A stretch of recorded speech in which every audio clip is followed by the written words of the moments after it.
Bonjour messieurs dames, bienvenue dans cette nouvelle vidéo donc de présentation sur laquelle on va voir comment installer donc une machine virtuelle directement avec un Windows 10 sur VMware Workstation. Donc il est possible que vous n'ayez pas la même version que moi, rassurez-vous, les étapes sont exactement les mêmes à chaque fois. D'accord. Donc pour ce faire, pour pouvoir faire cette installation, ce dont vous avez besoin c'est VMware Workstation d'installer sur votre poste, ainsi que votre fichier ISO de Windows 10. Ok, donc si vous n'avez pas téléchargé, mettez en pause la vidéo et ensuite lancez le téléchargement. D'accord. Donc pour faire cette installation d'une machine virtuelle, on va donc cliquer ici sur Create a New Virtual Machine. Ok, on peut aussi passer par File, New Virtual Machine, sans aucun problème. Ok, ça, ici, vu qu'on est sur une installation de Windows 10 classique, on va rester en typical. Ok, et on va faire Next. Vous sélectionnez toujours, attention, le I will install the operating system later. Ok, ça tout simplement parce que sinon il va commencer à vous mettre plein de choses bizarres avec VMware. Donc restez sur cette option là, d'accord. On rajoutera l'ISO après et l'installation se déroulera très bien, vous allez le voir. Ok, une fois qu'on a sélectionné cette option, on passe à suivant. On sélectionne ici Microsoft Windows puisque c'est ce que nous allons installer. Et dans les versions, donc vous avez beaucoup de versions de Windows de disponibles. Nous on va installer la version Windows 10 donc qui est en x64, d'accord. Donc c'est donc une version 64 bits. Voilà. Du coup, ensuite, on passe à cette étape-là. Ici, vous allez avoir le nom de votre machine virtuelle. D'accord. Ça, donc vous pouvez choisir de le changer ou de laisser le même. D'accord. Hop. Ok. Ça, et ensuite ici, la localisation, donc l'endroit dans lequel cette machine va s'enregistrer. D'accord. Donc là, elle va s'enregistrer dans le D2 points. Moi, ça me convient très bien. Donc je laisse sur cette option-là. Ensuite, je fais suivant. Ici, il va me demander la taille du disque dur. Donc pour Windows 10, il vous recommande 60 Go, sachant que vous pouvez baisser un peu, bien entendu. Voilà, moi je mets 30 Go en général. Ok, au niveau de la taille du disque dur. Ok. Une fois que c'est ça, c'est fait, et ben du coup, notre machine virtuelle est presque prête. Elle a bien un disque dur, de la mémoire. Ok. On va juste aller personnaliser un peu le matériel, donc customize hardware. Up, tout simplement pour, en fonction de vos ordinateurs, moi je vais lui rajouter, du coup je vais lui mettre à peu près 8 Go de RAM, à peu près 8192 mégabits. Ok, je vais rester sur 2 processeurs. Par contre, ici il faut bien aller dans New CD DVD, ok, et utiliser donc un fichier ISO, d'accord. Donc là on va prendre le fichier ISO, donc moi c'est le Windows 10 2004. D'accord, c'est pas 2004, hein, c'est la version 20.04 de Windows 10, ok, en français, tout simplement. Ce que je vais faire aussi, ce que je vous demandais, d'accord, du coup, pardon, ça je le ferai après. Donc là, je fais close et je fais finish, d'accord, et ma machine virtuelle, elle apparaît juste à côté, d'accord, dans la partie gauche de votre écran, et elle est prête à être allumée, d'accord. Avant de l'allumer, je vais retourner dans la partie Edit Virtual Machine Settings, ok, tout simplement pour pouvoir lui ajouter un disque dur supplémentaire, c'est ce que je vous demandais dans l'énoncé, ok, ça, et je vais le faire directement avant la création de la machine, pour que ce soit plus simple, d'accord. Donc ce disque dur, je vais le mettre en format SCSI, d'accord, je vais bien faire ici dans les options Create a New Virtual Disk, l'objectif est d'en créer un nouveau, pas d'utiliser quelque chose qui est déjà existant, d'accord, et je vais lui mettre 20 gigaoctets. D'accord. Surtout, on ne coche pas la case Allocate All Disk Space Now. D'accord. Si vous cochez cette case-là, ben, automatiquement, il va tout de suite vous prendre 20 gigaoctets sur votre disque dur. Ok. Alors que si vous ne la cochez pas, et ben du coup, juste, il va prendre de la place au fur et à mesure que vous lui en demandez. Donc, si vous mettez un fichier de 3 gigas dessus, c'est à ce moment-là qu'il va prendre 3 gigas sur votre disque dur, d'accord, sur le disque dur de votre machine physique. Donc laissez et décochez cette case Allocate All Disk Space Now, d'accord, vous la laissez bien comme elle est, donc non cochée, on est bien d'accord, pour être sûr de ne pas perdre trop de place sur votre disque dur, d'accord. Ensuite vous faites suivant, finish, et ok, d'accord, et vous allez voir que quand on va démarrer cette fois-ci, on aura bien donc 2 disques durs, ok. Une fois que tout ça est prêt, que vous avez configuré les settings pour que ça corresponde à votre ordinateur, donc moi je mets 8 Go parce que j'ai beaucoup de RAM, d'accord, 4 sont en général amplement suffisants. d'accord? Mais une fois que j'ai bien tout paramétré, on va sur Power on this virtual machine, voilà, et là on appuie sur une touche, d'accord? Ça tout simplement pour bien démarrer depuis le CD, d'accord? Donc le fichier ISO qu'on a mis, hein, c'est tout simplement un CD virtuel, si l'on peut dire, ok, avec toutes ces informations-là. Hop, on arrive donc sur l'installation de Windows, d'accord? Donc là, bah, je vais le laisser en français, ok, et là j'ai le bouton donc installer maintenant. Et là, il faut patienter un petit peu, d'accord. Première chose, donc, il va vous demander de faire activer Windows. Ok, bien entendu, nous, on ne l'active pas, puisque de toute façon, on va passer notre vie à désinstaller et réinstaller des machines, d'accord. Donc, on ne va pas utiliser de clé produit, d'accord. Et on arrive ici sur la liste. Nous, toujours, pendant la formation, nous sélectionne le Windows 10 professionnel, bien entendu. D'accord. Ça, on n'utilise plus de version famille ou quoi que ce soit. Vraiment, on reste sur le professionnel.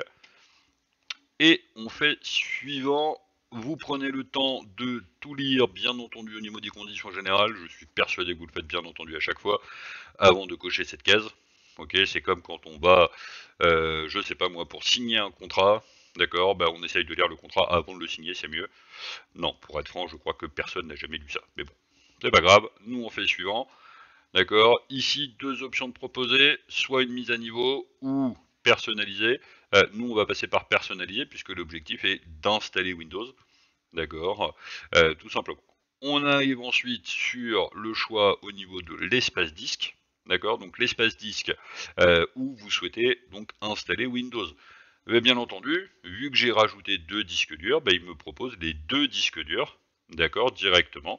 Ok, donc je vais passer par lecteur 1, espace non alloué, d'accord, 30 gigaoctets, d'accord, sur lequel je vais faire nouveau appliquer, et ok, donc il va me créer un volume disponible pour pouvoir installer Windows, d'accord. Et pendant qu'on est là, je vais le faire aussi sur le deuxième, d'accord, donc celui de 20 gigas, hop, ok, sur lequel donc il me crée automatiquement toutes les partitions nécessaires. Moi je vais ensuite sur le lecteur 1, donc celui qui faisait 30 Go, donc il en fait 29,9 maintenant, puisqu'il en a pris un petit peu pour ce dont il avait besoin, et je vais faire suivant pour lancer l'installation. On se retrouve donc, l'installation des fichiers est quasiment terminée, d'accord, donc on va patienter un tout petit peu histoire qu'il fasse bien les derniers pourcentages restants, qu'il redémarre. 98, 99, et enfin les 100%.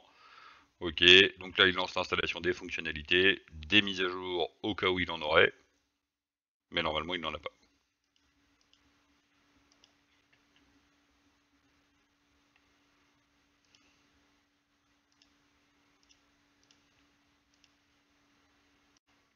Hop, la préparation est terminée, on se retrouve maintenant donc sur les différentes options Windows. Donc on commence par dire où est-ce qu'on se trouve, donc on se trouve bien en France effectivement. Bon, ou si vous êtes dans un autre pays, vous mettez un autre pays, hein, bien entendu. Ok, ensuite quelle disposition de clavier on va utiliser. Ok, et si on souhaite en ajouter une deuxième, moi je n'en ai pas besoin, donc je ne le fais pas. Ok, il me propose ensuite de me connecter à un réseau, et ben pour l'instant je ne vais pas avoir de réseau, donc je vais cliquer tout simplement sur je n'ai pas internet en bas à gauche. Ok, et ensuite continuer avec l'installation limitée, puisque je n'ai pas d'internet, tout simplement. Ok, ensuite, ici, il va me demander donc de créer un utilisateur sur le PC. Ok, donc l'utilisateur, ce sera moi. Du coup, on va mettre Jérémy. Suivant, on va demander de créer un mot de passe. Je ne vous donnerai pas mon mot de passe. Ok, et ensuite, au cas où vous oublieriez votre mot de passe, d'accord, il vous demande donc des réponses à des questions de sécurité que je ne vous donnerai pas. Hop. C'est que c'est des questions de sécurité qui reviennent sur beaucoup de postes, donc on évite de donner les réponses à des gens. Simplement parce que sinon, ils vont essayer de pirater d'autres de nos comptes pour retrouver le mot de passe. Ce serait quand même dommage. Hop, je fais suivant. Ok, et là ensuite, bah encore une fois, on est dans la personnalisation. Donc non, je ne veux pas de la reconnaissance en ligne. Non, je ne veux pas enfin, je ne veux pas autoriser Microsoft à utiliser mon emplacement. Je ne veux pas qu'il localise mon appareil. Je ne veux que des diagnostics basiques. Je ne veux pas qu'il m'aide à améliorer l'écriture manuscrite. Les expériences personnalisées, non merci, ça ira. Ok. Hop, pas de publicité. Enfin, pas trop de publicité en tout cas. Ok. Et ensuite, là, on passe à la deuxième partie. Donc cette fois-ci, on va mettre non, pas maintenant. Et c'est terminé, donc l'installation de mon Windows est complètement finie. Il va juste passer à la préparation du système avant qu'on puisse passer, nous, à la configuration que l'on souhaite faire. Voilà, donc les premiers paramétrages sont terminés. Votre machine virtuelle est bien créée avec un Windows 10 fonctionnel. Il va juste falloir faire quelques petites configurations quand même pour que tout cela puisse fonctionner un petit peu mieux. Ok. Première étape, toujours, vous passez par VM en haut à gauche là. Ok, et vous faites Install VMware Tools. Ok, ça va grandement améliorer la qualité de l'affichage. Ça va vous permettre aussi de faire des copier-coller directement depuis votre machine physique vers la machine virtuelle, ce qui est quand même fort agréable. Pour installer les tools, vous ouvrez. Ça ne devrait pas tarder à s'afficher, normalement. Hop, et on va faire du suivant, installer. J'ai été très vite, mais il n'y a pas grand chose à lire, donc tout va bien.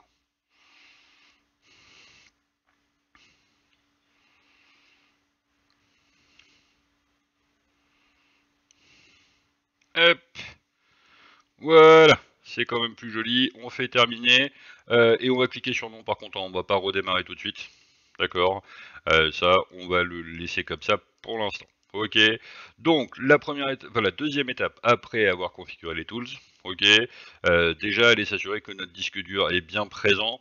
Donc pour voir ça, la gestion des disques, on va faire un clic droit, gestion des disques, et on vérifie bien. On a bien un disque 0 et un disque 1, d'accord, qui sont disponibles.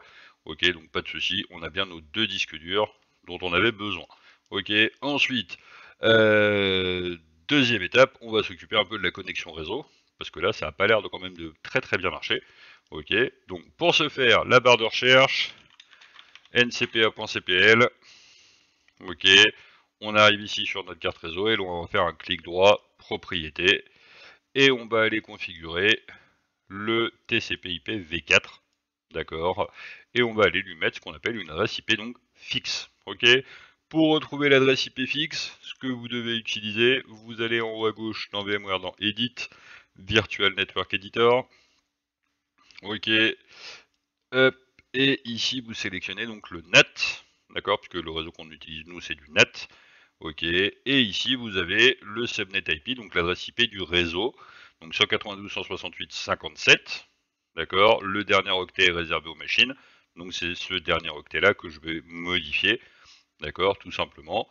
Et on va aussi vérifier dans le NAT Settings ici, pour voir que la plateforme, donc la Gateway IP, ok, elle est bien sur le 2, ce dont on va avoir besoin tout simplement.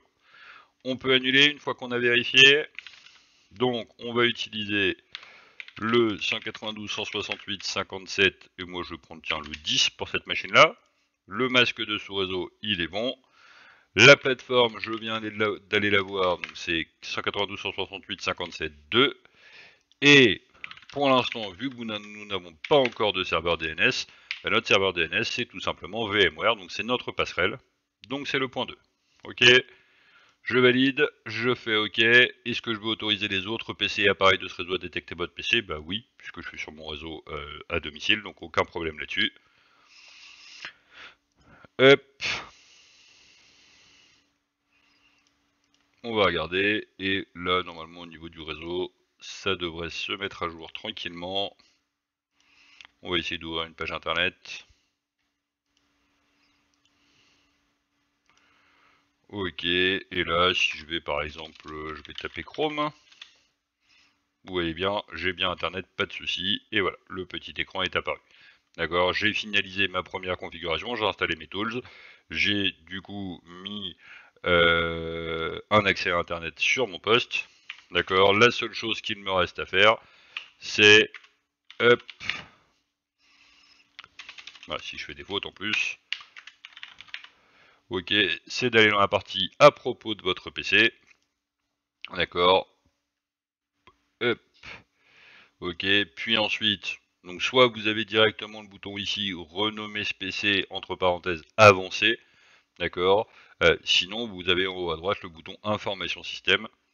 Ok. Et vous faites modifier les paramètres. Et les deux parties vous amèneront directement ici. Je vais faire modifier. Et là, je change le nom de mon PC. Je valide avec OK. Fermer. Et là, cette fois-ci, je vais redémarrer. D'accord. Donc j'espère que cette petite vidéo de création de machine virtuelle avec un deuxième disque dur sur VMware vous aura aidé. Et puis à moi, il me reste juste à vous souhaiter une excellente fin de journée. Salut!